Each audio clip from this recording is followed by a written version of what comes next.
Welcome to Childcare Licensing's Independent Training Series. This training is additional required topics. My name is Kat Martinez, and I'm a trainer in childcare licensing. This training is about 5 minutes long. Let's begin. This topic is children with special needs. The Americans with Disabilities Act, or the ADA, is a federal law. The ADA requires that child care providers not discriminate against persons with disabilities on the basis of disability. They must provide children and parents with disabilities with an equal opportunity to participate in child care programs. Child cares cannot exclude children with disabilities from their programs unless their presence would pose a direct threat to the health or safety of others. Child cares must make reasonable modifications unless doing so would constitute a fundamental alteration or undue burden. For more information about the ADA, please contact RockyMountainADA.org and they will answer your questions. There are benefits of inclusive childcare.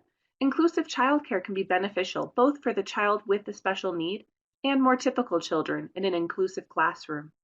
Some of the benefits of inclusive childcare for children with special needs include chances to learn by observing and interacting with other children of similar ages, time and support to build relationships with other children, and chances to practice social skills in real-world situations.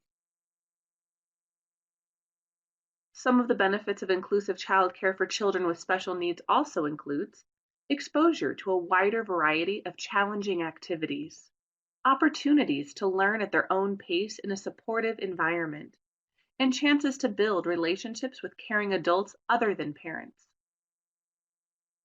Typically developing children can also benefit from interacting with a child with a special need in their childcare program. Benefits of inclusive childcare for typically developing children include increased appreciation and acceptance of individual differences, increased empathy for others, preparation for adult life in an inclusive society, and opportunities to master activities by practicing and teaching others. Caregivers make inclusion a positive experience for everyone by creating an environment, both physical and emotional, where everyone is invited to participate as much as they want to. Answering children's questions with simple, straightforward honesty and encouraging open dialogue about disabilities and abilities among children and their parents. Helping children feel comfortable with each other and developing friendships based on their shared interests. Caregivers can make inclusion a positive experience for everyone, by facilitating interactions and play between children who are differently abled, especially if the child with special needs has difficulty communicating in a way that another child can understand. And creating a sense of community where every person is valued as a unique individual who has something to contribute and where everyone is responsible for caring for one another. Every child is an individual and has individual needs, regardless of disability. Communicate with parents and guardians.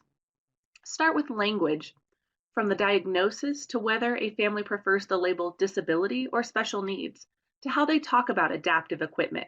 Language matters. Take the family's lead. The child's care needs. Just like any child in care, you will need to know if they need assistance with toilet training, self-feeding, and mobility. Accommodations. What can caregivers do to minimize obstacles and challenges? What does the child excel at? How can caregivers help them thrive? Examples of possible accommodations. In this chart, we'll look at conditions, challenges, and possible accommodations for a few examples. First, nonverbal. The challenge might be that communication is limited and the child is frustrated. A possible accommodation might be using sign language, using a picture card, or a tablet. Next up, for a sensory processing disorder, perhaps the child is overwhelmed by loud noises. A possible accommodation would be providing a quiet place for the child to rest and retreat when they feel overwhelmed.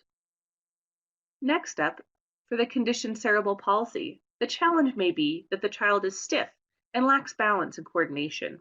A possible accommodation would be providing a balance ball for play that develops core strength. Thank you for taking this online training. If you have further questions, please reach out to Kat Martinez or Charlotte Woodward. And thank you for everything you do for Utah's children.